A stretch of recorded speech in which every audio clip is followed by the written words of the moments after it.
Hello friends. ये आपका class 7 chapter 1 home science का सेकंड पार्ट है।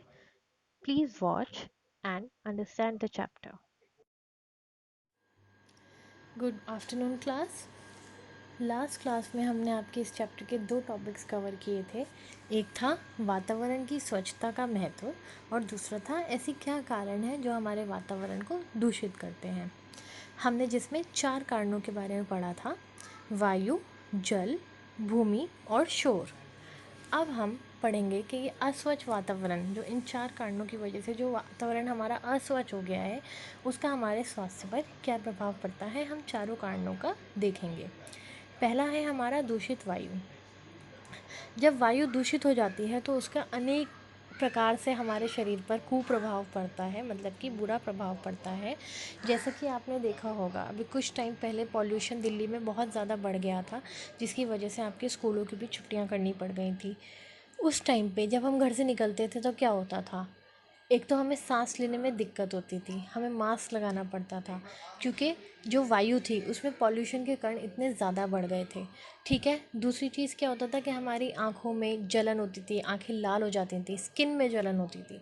तो ये सब क्यों होता था? क्योंकि हमारी वायु जो है एक लिमिट से ज़्यादा दूषित हो चुकी थी। ठीक है।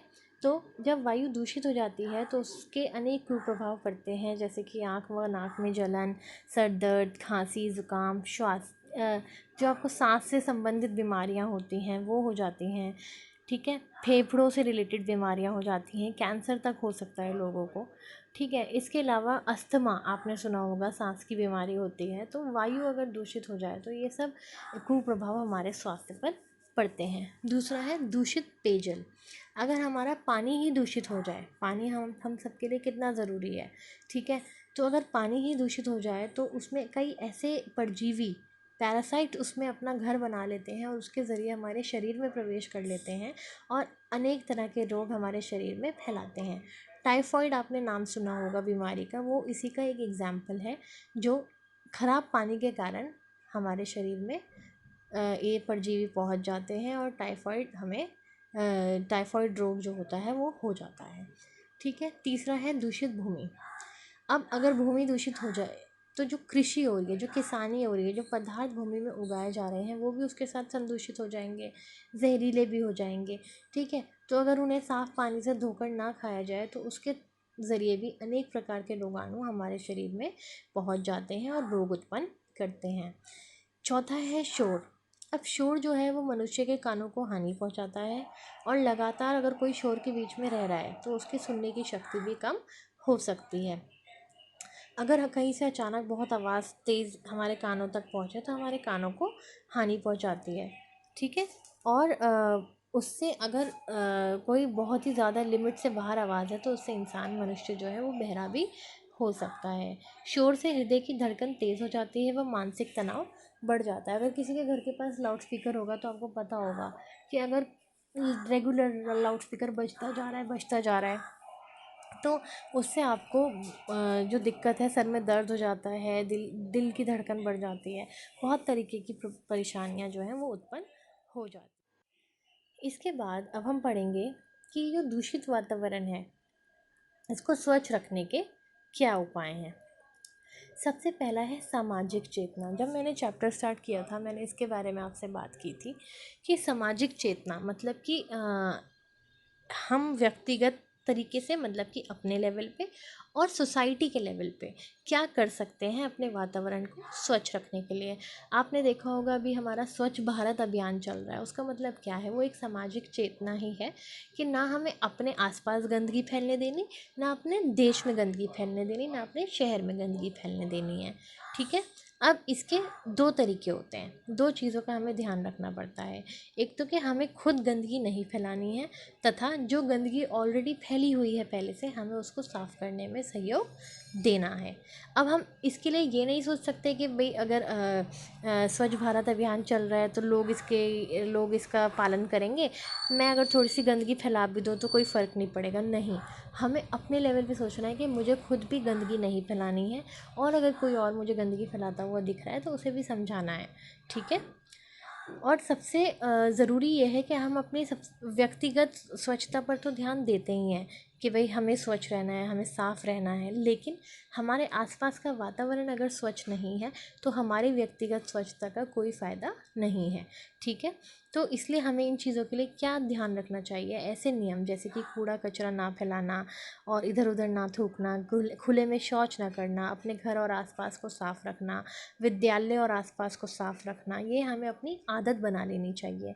अब गांव में क्या होता है कि जो प्रॉपर कूड़ा घर नहीं होते, तो वहाँ क्या होता है कि हम ये कर गांव में ये करा जा सकता है कि गहरा गड्ढा खोदकर सब लोग एक जगह कूड़ा कचरा फेंकें, जिससे कि वो बाद में खाद बन जाएगी।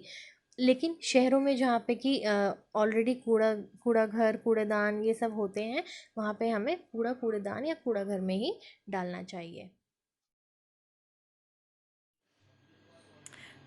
जैसे कि मैंने आपसे डिस्कस किया स्वच्छ भारत अभियान, तो इसी तरह से हमें अलग अलग तरीके के अभियान चलाने चाहिए स्वच्छता को लेकर और लोगों को जागरूक करने को लेकर। ठीक है, अब वायु दूषित होने का जो मुख्य कारण है वो है धुआं। तो हमारी जो रसोई घर होना चाहिए वो ऐसा हवादार होना चाहिए कि धुआं सीधा घर से बाहर निकले, और घरों में धुएं को निकालने की उचित व्यवस्था होनी चाहिए। ठीक है, और ऐसे ईंधनों का प्रयोग करना चाहिए जैसे कि गैस या सोलर पैनल्स जो होते हैं, जिससे कि हमारे घर में धुएं का जो काम है वो हो ही ना या फिर कम हो। ठीक है, और पेट्रोल और डीजल से चलने वाले जो वाहन होते हैं, जो उनके इंजन होते हैं, जो पेट्रोल और डीजल की गाड़ियां हैं, उनके इंजन का टाइम टाइम पे टेस्ट होते रहना चाहिए, निरीक्षण होते रहना चाहिए, जिससे कि वो धुआं कम छोड़े और वायु को कम दूषित करें। अब आपने देखा होगा सीएनजी गाड़ियाँ, सीएनजी ऑटो, ये सब क्यों चलने लगे हैं? ये पॉल्यूशन को कम करने के लिए ही एक वो चलाया गया था कि सीएनजी अगर होगा वो धुआं नहीं छोड़ेंगे तो हमारी जो वायु है उससे दूषित नहीं होगी। ठीक है, और जो धुआं छोड़ने वाले कारखाने होते हैं उनको घर, जो रेजिडेंशियल एरिया है जहाँ पे घर बने हैं, उनसे दूर बने होने चाहिए, और उनकी चिमनियाँ इतनी ऊंचाई पर होनी चाहिए कि उनसे जो धुआं निकले वो घरों तक ना पहुँचे। दूसरी चीज़ ये है कि जो ये जन चेतना अभियान है कि जिसमें हम स्वच्छता का महत्व कर रहे हैं, उसमें स्वच्छ पेयजल की आवश्यकता पर भी ध्यान देना ज़रूरी है और लोगों को इसके प्रति जागरूक करना बहुत ज़रूरी है। खासकर जो गांव के इलाके होते हैं, जो ऐसे इलाके हैं जहाँ पे लोग खेती करते हैं, गाय जानवर बकरे बकरी ये सब चराते हैं, इनको पालते हैं, पशुपालन करते हैं।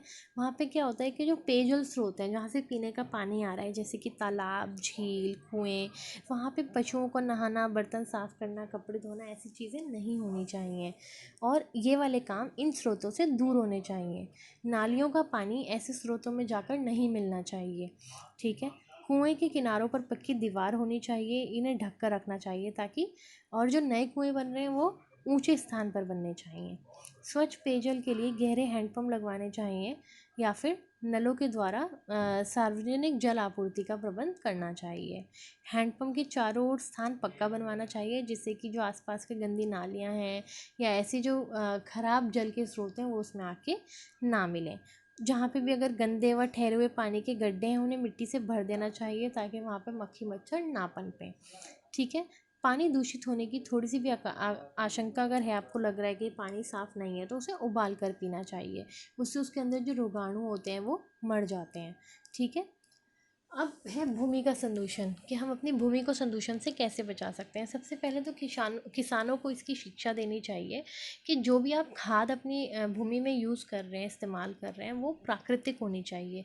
अगर वो रासायनिक खाद यूज़ करें, उर्वरक और कीटनाशक दवाइयाँ यूज़ करेंगे, तो उससे उनकी भूमि जो है वो संदूषित होगी, तथा उसमें जो पदार्थ होंगे, जो किसानी करके उन्होंने पदार्थ उसमें उपलब्ध कराए होंगे, वो भी विषैले हो जाएंगे। ठीक है, अधिकांश व्यक्ति ये नहीं जानते। अब है शोर, अधिकांश लोग ये नहीं जानते हैं कि जो शोर है वो हमारे शरीर के लिए, स्वास्थ्य के लिए कितना हानिकारक है। तो जन साधारण को इसकी तरफ आकर्षित करना चाहिए, उनको जागरूक करना चाहिए कि शोर से किस तरीके से हम अपने आप को बचा सकते हैं। अब आपने देखा होगा कि एक रूल है दिल्ली में कि 10 बजे के बाद कहीं पे भी लाउड स्पीकर नहीं बजेगा। तो 10 बजे के बाद जो डीजे हैं फंक्शंस में, ये सब बंद हो जाते हैं, क्योंकि 10 बजे के बाद वो चीज़ अलाउड नहीं है। ठीक है, और जो शोर से अब पेड़ पौधे हमें ज़्यादा लगाने चाहिए, क्योंकि पेड़ पौधे क्या करते हैं, जो शोर का संचारण है, जो वायु के थ्रू जो शोर फैल रहा है, उसको रोकने में मदद करते हैं और हमारे कानों को शोर से बचाते हैं। दूसरा है वृक्षारोपण। वृक्ष जो है हमारे वातावरण की रक्षा का सबसे महत्वपूर्ण पार्ट है, सबसे महत्वपूर्ण कवच है। बढ़ती हुई जनसंख्या की आवश्यकताओं की पूर्ति के लिए अधिक भूमि की आवश्यकता पड़ती है, जिसके लिए हम बिना सोचे समझे वनों को काटते रहते हैं। पर क्या ये हमारे लिए अच्छा है? बिल्कुल नहीं, क्योंकि हम अपने जो प्राकृतिक संतुलन है उसको बिगाड़ रहे हैं। अगर हम किसी आवश्यकता के लिए 2 पेड़ काट रहे हैं तो हमें 4 पेड़ लगाने चाहिए। ठीक है। इन्हीं की वजह से क्या हुआ है कि जो मौसम चक्र है, जो ग्लोबल वार्मिंग है, वो क्यों बढ़ रही है? क्योंकि पेड़ बिना सोचे काटे जा रहे हैं और उतने लेवल के पेड़ नहीं लग रहे हैं, वो संतुलन बिगड़ रहा है। ठीक है। तो वायु को शुद्ध करने में पेड़ पौधे जो हैं एक महत्वपूर्ण भूमिका निभाते हैं। ये हमें डिस्कस करने की ज़रूरत नहीं है, हमें बहुत अच्छे से पता है कि वो हमारे कार्बन डाइऑक्साइड जो है वो एब्जॉर्ब कर लेते हैं और हमें फ्रेश ऑक्सीजन देते हैं। ठीक है। सूर्य के प्रकाश में पौधों का हरा भाग, जिसे पर्णपारित या क्लोरोफिल कहते हैं, कार्बन डाइऑक्साइड गैस और पानी का रासायनिक अभिक्रिया द्वारा मर्ण और ऑक्सीजन गैस का निर्माण करता है। पेड़ पौधों की इस प्रक्रिया से वायुमंडल में कार्बन डाइऑक्साइड और ऑक्सीजन की मात्रा में संतुलन बना रहता है। ये हम सबको बहुत अच्छे से पता है, इसलिए हमें ज़्यादा से ज़्यादा पेड़ लगाने चाहिए। शहरों के बीच बीच में बाग बगीचे, पार्क और सड़कों के दोनों ओर पेड़ लगाने ज़रूरी हैं, जिससे कि वायु शुद्ध बनी रहे और शोर प्रदूषण भी कम हो। कारखानों के चारों ओर लगे पेड़ भी वातावरण को दूषित होने से बचाते हैं। वृक्षारोपण के अभियान में हम सभी अपना महत्वपूर्ण योगदान दे सकते हैं। यदि हम संकल्प लें कि किसी भी शुभ अवसर जैसे जन्मदिन, विवाह आदि पर पेड़ अवश्य लगाएंगे, पेड़ पौधों के पत्ते और शाखा बिना किसी कारण नहीं तोड़ेंगे और लगे हुए पेड़ पौधों की जानवरों से रक्षा करेंगे और आवश्यकतानुसार इसे पानी देंगे, तो उससे कितने पेड़ सोचो लगेंगे। अगर हर बच्चा ये संकल्प ले कि मैं अपने हर बर्थडे पे एक पेड़ पौधा लगाऊंगी या लगाऊंगा, तो उससे सोचो कि आप कितना वातावरण को एक संतुलित वातावरण बनाने में हेल्प कर सकते हो। थर्ड है सुलभ शौचालय। अब आपको पता होगा कई गांव ऐसे हैं जहाँ पे शौचालय है ही नहीं। अब तो काफ़ी जगह जो मोदी जी की मुहिम है उसकी वजह से शौचालय बनने शुरू हो गए हैं, लेकिन पहले तो बहुत जगह शौचालय होते ही नहीं थे। तो इसी कारण लोग क्या करते थे, या तो खाली ज़मीन, नालियों, गलियों, सड़कों के किनारे शौच करने की उनकी आदत थी और इसी के कारण वहाँ पे बीमारियाँ फैलती थी। और भारत में तो हर वर्ष 5 साल से कम के बच्चे जो होते हैं, 15 लाख बच्चे, मतलब प्रति मिनट 3 बच्चे इन रोगों के कारण बिना अकाल मृत्यु के शिकार होते हैं। तो ये एक जानलेवा संक्रामक रोग से छुटकारा पाने के लिए बहुत ज़रूरी है कि हर गांव में, हर शहर में स्वच्छ शौचालय की सुविधा उपलब्ध होनी ज़रूरी है। ठीक है। इसके बाद है आपका धुआं रहित चूल्हा। जो हमारे घर में गैस स्टोव्स होते हैं वो इसी का उसी के बारे में बात हो रही है। गांव कस्बों में क्या होता है, लोग चूल्हों पे खाना बनाते हैं, तो उसमें क्या होता है कि धुआं भी निकलता है, वो धुआं घरों में फैलता है, जैसे कि उपले, लकड़ी, इन चीज़ों का यूज़ करके चूल्हे जलाए जाते हैं, तो उससे घर में धुआं फैल जाता है और जो प्रत्येक सदस्य जो है परिवार का, वो उससे उसको हानि पहुंचती है उसके स्वास्थ्य को। तो हमें धुआं रहित चूल्हे का विकास उस प्रयोग करना चाहिए। ठीक है। जिसमें क्या होता है कि एक तो खाना भी जल्दी बनता है, प्लस धुआं भी नहीं होता है, तो हमारे शरीर को उससे कोई हानि नहीं पहुंचती है। बायोगैस। गांव में गंदगी के कारण खेतों में अनुपयोगी पदार्थ, मानव मलमूत्र, पशुओं का गोबर आदि है, ये सब ऐसे कारण हैं जो गांव में गंदगी फैलाते हैं, तो ग्रामवासियों के स्वास्थ्य के लिए खतरा पैदा करते हैं। इस प्रकार की गंदगी को फैलने से रोकने के लिए इसका सही प्रयोग के लिए गांव में बायोगैस संयंत्र लगाने आवश्यक हैं। अपने उपलब्ध साधनों के अनुरूप एक परिवार या कुछ परिवार मिलकर सामूहिक रूप से बायोगैस संयंत्र लगा सकते हैं। इस संयंत्र में बनी गैस को ईंधन के रूप में प्रयोग करके वायु को धुएं से दूषित होने से बचाया जा सकता है। अब मैं आपको बताती हूँ एक जनरल वे में कि ये बायोगैस होती क्या है। जो हमारे खेतों से एक्स्ट्रा घास फूस निकल रही है, या खाद है, या फिर अनुपयोगी पदार्थ हैं, या जैसे पशुओं का गोबर है, उस सबको मिलाकर गैस तैयार की जाती है, जिसे बायोगैस कहा जाता है।